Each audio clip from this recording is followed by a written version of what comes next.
Hi, I'm Celebrity Chef Mariko, and today I'm going to show you how to make homemade hot cocoa with canned milk.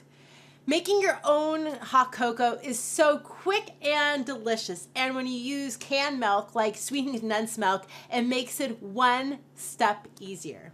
To get started, you'll want to get your mug and add 2 tablespoons of sweetened condensed milk.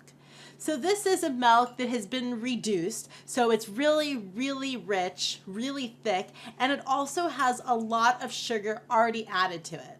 So it makes it great if you want a little sweetness to your coffee or to your tea, but today we're using it in this delicious hot cocoa. Then you will want to add a heaping tablespoon of cocoa powder. Normally when you're making your own hot cocoa from scratch, you would want to use unsweetened cocoa powder to equal amounts of sweetener. That makes sure you get the perfect blend of sweet and chocolate. So for about 2 tablespoons of sweetened condensed milk, I'm going to add about a tablespoon and a half of cocoa, because it's a little less sweet than sugar.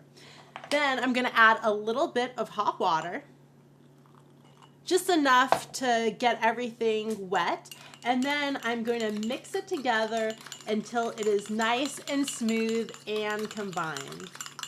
Oh my God, this smells so delicious already. I'm gonna beat it a little bit faster so it will be done that much sooner.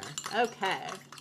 Now that everything is mixed together well, I'm just going to top it off with the remainder of the hot water. This is great because you're not using a lot of milk. You're just using a little bit of sweetened condensed milk, a little bit of cocoa powder, and some water.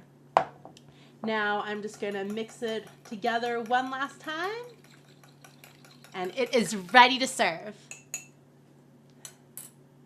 This is Mariko showing you how to make homemade hot chocolate with canned milk.